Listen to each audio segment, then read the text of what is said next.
Oh, hi! Good, you're here too! Because today, my lovely people watching, we are going to look at something quite interesting. Now, when I mention a game like Mario Kart Wii, I bet a lot of you will have the following reaction. Hello, I like Mario Kart Wii. And personally, I would say the exact same. I grew up with this game. I have so many fond memories of it, it's insane. But I found out that Nintendo actually lied to us in a way. There was more content in this game. There was an actual mission mode. In a lot of ways, it was very similar to the one that we saw in Mario Kart Ds. And I know a lot of people love that one, but we never saw something like that in the Wii version. And so today we will look into it all to find out what secrets this unplayable game mode holds. Let's go!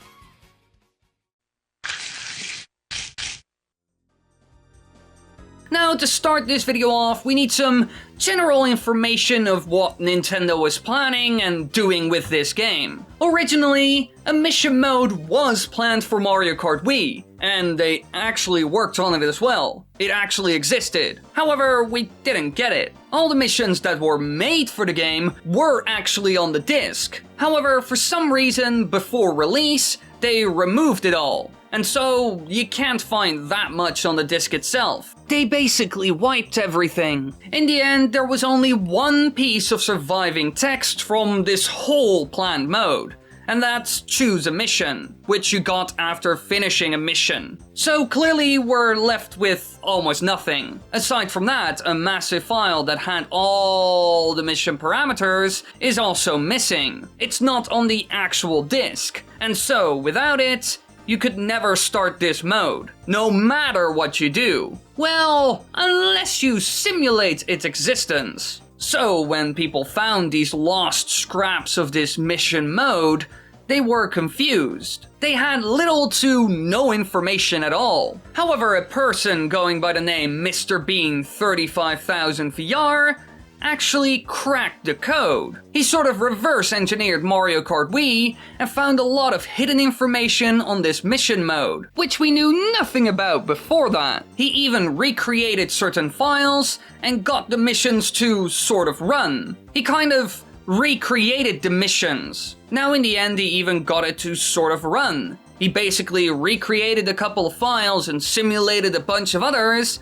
and got a version of the mission mode running. And now, we will have a look at them. Now we will go down the list of missions one by one, starting from the top of course. Now the first one we will be looking at is actually quite simple. The idea behind it is very easy to understand, to say the least. The whole goal of this mission was doing 20 mini turbos in less than a minute. Which is certainly not the hardest thing to do, but it is a fun skill challenge. And especially on the map that you're seeing right now, which is Block Plaza, it is a perfect fit. Now on to our next two missions. And these two are actually very similar to each other, because both of them are a versus race. What you basically have to do is race against an CPU and beat him in a certain time. The dry Bowser and fireballs that he's shooting right now on screen aren't actually part of it. They could have used any character really. We don't know which ones. But I gotta say, this dry Bowser with these fireballs is crazy good. It would have been a great fit for this versus race.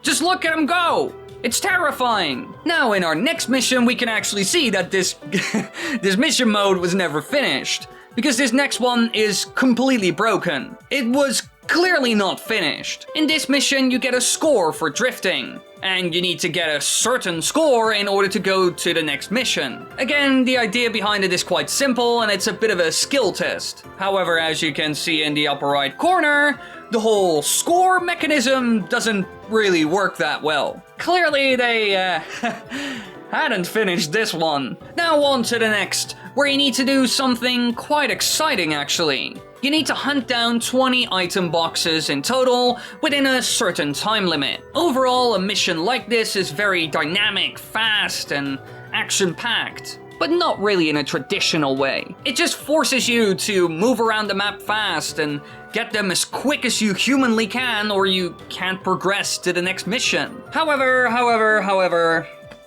This is not original at all. It is not original. It's I can't. All right, yeah, I've calmed down. It's just, what I wanted to say is that it's not original, all right? It was seen in Mario Kart DS. Nintendo was reusing stuff once again. But regardless of that, it was still pretty cool. Now, the next mission in line is again very action-packed. It really allowed you to go nuts for a bit, which is something I always love in video games, because they rarely give you the opportunity. Now, what basically happened is you were dropped on a beach with a bunch of crabs or other enemies, and you had to defeat them all within a certain time limit. So you were basically allowed to go on an enemy destruction bonanza. However, yet again, we have seen this before in Mario Kart DS. However, regardless of that, it's still pretty fun. Now our next one is actually incredibly exciting, and that's because it's a boss fight. Everybody loves a boss fight. I love a boss fight, you love a boss fight, my grandmother loves a boss fight even though she doesn't know what it means, so this must be good, right? Well, yes, it's pretty darn amazing. Now, let me tell you about it. Now, the idea behind it is simple. You get a point every time you hit the boss, and you need a certain amount in order to win. And this can actually be done in multiple ways. For example, here you can see that the spiky topmen were taken from the online tournament mode,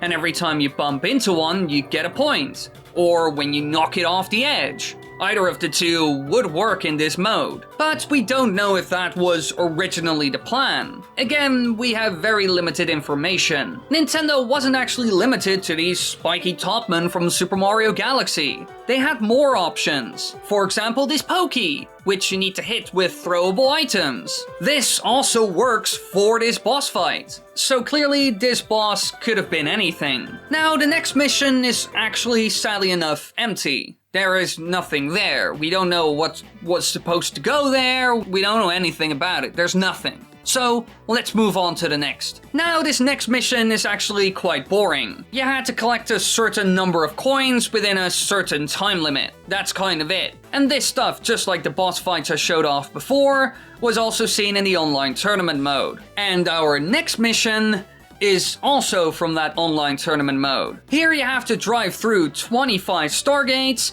around a course within a certain amount of time. So in a lot of ways it's like time trials, but with extra steps. Again, not very special. However, it's still a lot better than our next mission. Because believe me, this next one is pretty, dumb.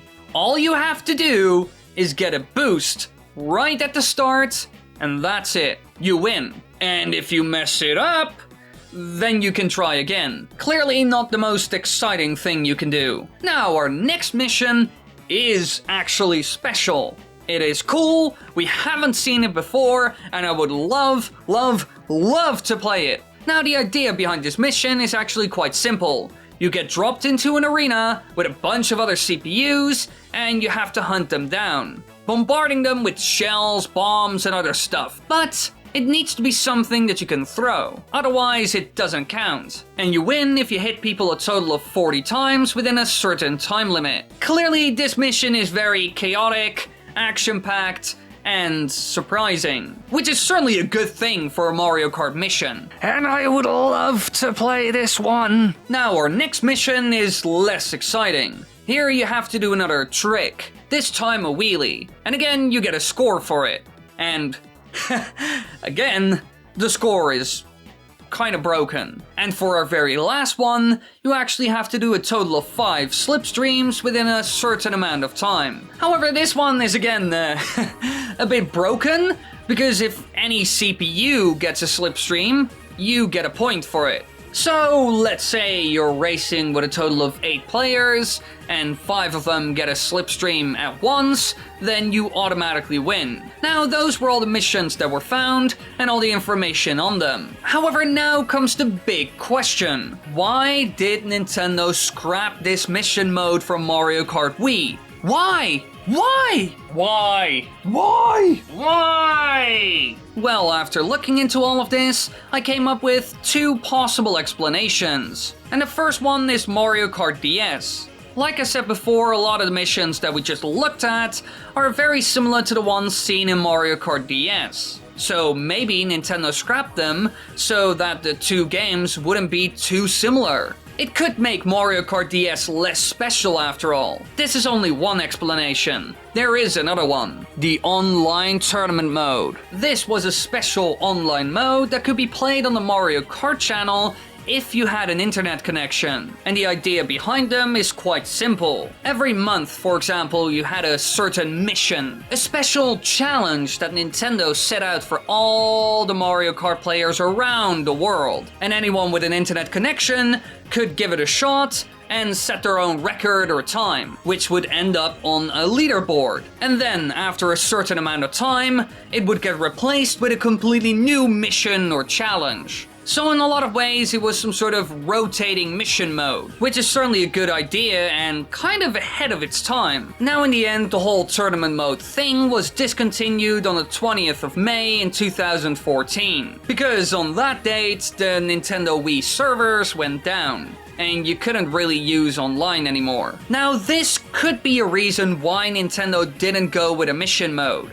They put everything into this online tournament mode. They got rid of the single player stuff and focused on multiplayer. And I gotta say, the idea is cool. However, there's one sad thing about all of this. I bet most of you, including me, have never played around with tournament mode. I never ever knew about tournament mode. And so, in the end, a lot of people never saw tournament mode. So I think it would have been better if they made a single player version where times could be uploaded to some sort of online leaderboard. In my opinion, that's a better solution. But now all of you at least know the story of the mission mode for Mario Kart Wii. Thanks for watching, everybody. I hope you enjoyed. Be sure to tell me down below in the comments what you think of this new video format style. What do you like about it? What do you dislike? What could be better? Just tell me about it, and I'll work on it. Be sure to subscribe and click the bell button, leave a like, and watch my other videos. Mwah!